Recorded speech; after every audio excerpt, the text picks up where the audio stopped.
You are now listening to the Musically Made podcast.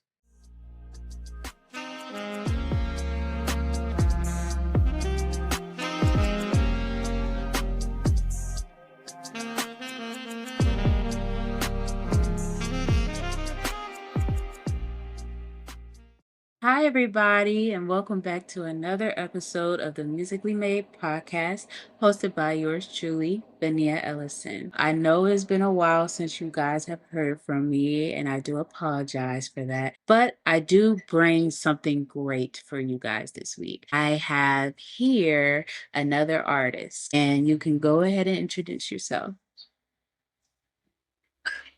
All right. So my name is Jordan Tyler. I am an artist. I consider myself someone that is a true creator with a real passion for storytelling through different mediums, but I see music as the foundation to that because it was like the first one that I really sort of, I guess, fell in love with. And then beyond that, there's film and then fashion. So music, film, fashion, those are the three elements of my artistry. But yes, I am Jordan Tyler. Okay. Hi, Jordan Tyler.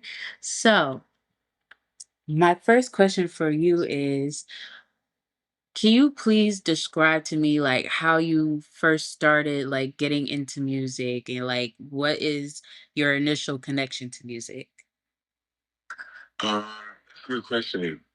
So I feel like when it comes to being a musician specifically, that started around when I was about 8 years old. Um, Before that, I grew up like playing sports and stuff like basketball, soccer, and then even boxing. And then one day, I think my dad had asked me and my brother, like, "Oh, do y'all want to try learning an instrument?" And at the time, I think in my elementary school, we had like a music class, and like band was like this extracurricular we could do. And so they kind of had a presentation. They showed us all the different instruments, and I decided to pick the saxophone.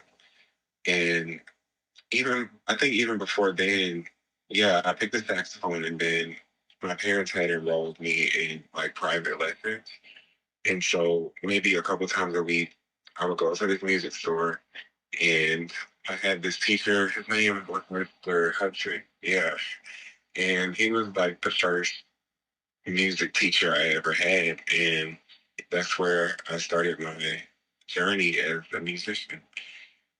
Okay. Do you consider yourself a rapper? I would just say all around like artist. Really, I would say Okay. a modern day singer songwriter. That's how I would describe it. Okay, so how do you go from playing saxophone to becoming a singer-songwriter?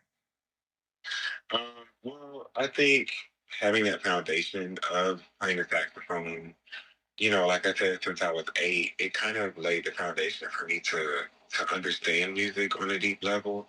And I think the fact that I was so young and I really did like it, still do, it kind of it informs a lot of things that I do, like even from a technical standpoint, like music theory. Like I have a good ear for melody and I understand rhythm. So all those things have been embedded within me for years, even before I started writing my own songs and recording. And I think it's funny because I think that experience of, you know, being, I guess you could call it classically trained in the saxophone, it kind of ran parallel with these other skills that I was developing at that same time. Like I've always been a really good writer. And when it came to being in school, like language arts has always been a strong subject. I've always enjoyed writing. And so I think it was only a matter of time before those skills of being a musician, training on the saxophone, and then being a naturally good writer. Then you add in some life experiences, and I think it kind of amounted to me one day deciding to try writing my own songs, you know. Okay. So when did you release your first song? I released my first song. Technically, it was like a feature. It Okay. was only 2022, I'm going to say. Because Okay. that was also the year that I had started interning at a studio in Atlanta called Bravo Ocean. And Okay. that was like my first experience being in that. Well, not even the first experience, but it was very much in depth in terms of being in a creative space around other people that were doing music. And so I kind of picked up on a lot of things. Like I was able to actually step into the booth and record and write. Like it was such a fresh experience for me. And so I was just trying things and, figuring out how to be an artist basically. So that was like the first time I ever put out music. Okay. Okay. So, if you hadn't had that experience, what do you think you would be doing right now? That is a good question. Honestly, honestly, I don't know. It's funny because like I always thought that I would put out my own music probably ever since I was maybe, I think I first got the real idea when I was maybe 16 or 17. Okay. Because I had always really, really loved listening to music. And then I was like, man, like, it would be so cool if one day I could like, put out my own music. But I never knew how it was going to happen. And even the story of me finding that internship was so kind of like random. Okay. Like, so I guess to answer your question, if I hadn't had that experience, I'm sure I would have found another way to put out music. I'm just not sure, how I would have done it. And even now, like my day job, I'm a teacher, and that was again another thing that was kind of random. So Okay. kind of hard to say, but it was being in the studio was definitely a chapter that was pretty, I guess, defining in terms of me really becoming an artist. I would say. Okay. So, my last guest, one of them was also a teacher. What do you teach? So I teach language arts. I'm a Okay. teacher, and I work primarily with special education students. Okay. How is that? Is that like rewarding for you? Is it challenging? I want to say it is challenging, honestly, like because last year was my first year ever doing it. I have zero background in education. I Okay. haven't really worked a lot with kids.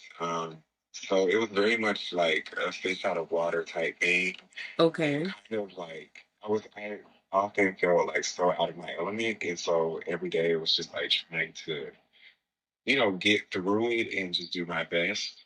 So it's challenging, and I guess the positive I found in it, at least last year, like I did make some good connections with the students, which was cool. I guess it was something I wasn't quite expecting, but I guess right now I'm just kind of in it for the moment, and Mhm. we'll see where it goes. I can't say that it's something that I'm like super passionate about, but I'm just working with it, for the moment. Okay. So, how did you find the opportunity to teach? So it was so weird. Like, so before then, like I said, I was at the studio, and I kind of knew at the time, like I was definitely looking to transition to, the next step. And I was, really looking for things that were more creative based, like whether it's something in music, Right. something in like film, but nothing was really, panning out in that direction. And someone had told me that the school district that I worked for was having a job fair. And so I just one day put on my suit and tie, went to this job fair, and not really expecting much. And I ended up meeting the principal for the school that I work at now. And she was looking at my resume. She was like, "Oh, so I see, you're really into like music and creative things. I think maybe you would be a good fit as a teacher because maybe you'll be able to relate to the students in a different way.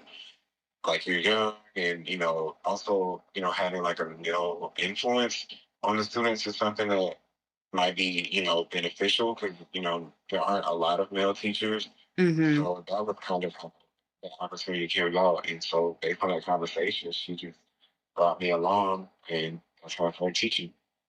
Okay. Okay. So we're gonna pivot a little bit to your latest single, Side Door, right? So you mentioned the 1980s in your single. So what is like the connection there? Um, no, for your question. So basically, the story of the song is kind of like, you know, basically like a sneaky link situation. And Right. I was Right. going to, this house that just so happened to have been built in the 1980s. And it's so funny because, Mm. like, now that I think about it, when I was younger, I used to want to be like an architect. I Okay. always, and even now, I'm still really fascinated by like design and things like that. But this house that I was going to happens to have been built in the 80s.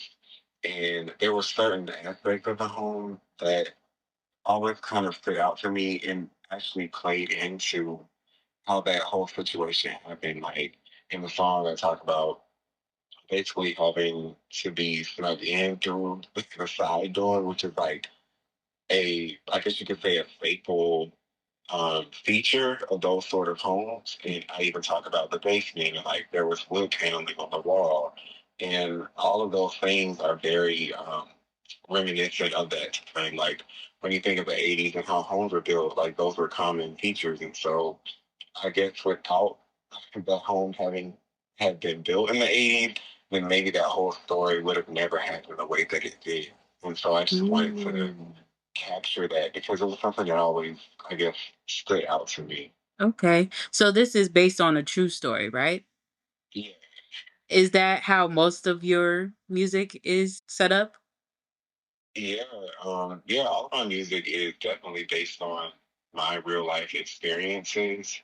Um, yeah, literally all of my music is based on real life. Okay. So do you think you'll ever run out of material? That it's funny because I think it's a question that I ask myself, especially after I Mm. finish like a project or like a wave of songs that I've worked on for a long time. Like even my first project, Terms and Conditions, a Right. lot of those songs are based on like my college years Okay. and sort of like the things that I was going through. And even like right after graduating college, that's what that project was really rooted in. And after I finished it, I was like, man, like I was proud of it because I was like, I was able to really capture everything that I was experiencing during that time. But I kind of wondered, like, well, what's next for me? Like, I don't really know what else I have to say. But funny enough, here we are, what, 2 years Right. later, and I have so much to say, and I'm so excited for the music that I have coming out. So I'm sure, even once I put out the next project, something else will happen, and I'll have something to write about. So I just kind of trust that I'll have something to say, and I also think I guess I try to live my life in a way to where I always do have something to say. Like I feel like I'm always Mm. looking for new experiences, new environments, and just exposing myself to new things so that I have something different to offer to people. Okay, I see. I see. So, do you have any advice you want to extend to anybody that is aspiring to do what you do? That's a good question. Honestly, like just start, and I know it sounds like short, but like literally, because I feel like even now, like for me, I'm not where I want to be, but I do have to give myself credit because I think when I really first started writing songs was maybe 2020. And Mhm. it was during COVID. It was literally me just sitting down with my guitar and just writing. And now looking back, I am proud that I've been able to now be in a position to record and like I know myself so much more as an artist. So really it's just, start like literally it doesn't have to be good. Just make something that you like and finish it and share it. And maybe it won't connect at first. Maybe it'll take some time for people to come around to it, but like literally just do it for you first and foremost. Like prove to yourself or show yourself that you are who you say you are. Because I feel like creativity is so much of like an internal experience, and Yeah. there's nothing I think for anyone that's creative that brings more gratification than being able to make something or like take an idea and make it tangible. Like all the Mm. songs that I write, all of that was just internal thoughts that I was able to actually write down and make real. And now it can exist outside of myself and I can move on to something different. So really Mm. just start and don't put too much pressure on yourself. Really. I really like how you worded that. Now, for my final question for you, if you can describe how you were when you first started to where you are now in one phrase, what would it be? I would say less afraid. Mm. Say that because if I think back to like when I first started writing songs and stuff, it always felt like this whisper of a conversation that I was trying to have with myself and Mm. trying to process maybe different emotions or experiences that I had been through or was going through. Right. And it always feels like these tiny little steps of trying to become something. And then I think about when I was at the studio, like some of the first times that I ever recorded myself and how there was a little bit of fear there, like, oh man, I like this, but it's so new and like I'm trying to figure out my voice and my sound. And even now, when it comes to the music I'm putting out and making, even the lyrical content, like there's a little bit of fear there. Like, Hmm. oh man, like I'm really going further than I have before, and I'm excited, but I'm a little nervous because it's more personal, Right. and there's a little bit of fear. But like I feel like with each sort of chapter that I get to, there's less fear involved, and I develop a stronger sense of myself as an artist. So I guess I'm optimistic that in the future I'll be even less afraid, and I'll have gotten further along and become more um, unapologetic and more authentic to who I am as a person and as an artist. Okay. Well, thank you so much for joining me today. I really appreciate your words, and I'm sure somebody out there is also going to appreciate them. Please, please, please, if you guys are listening, please don't forget to follow me on Instagram, TikTok, and YouTube at Musically Made Podcast. And I will see you guys next week.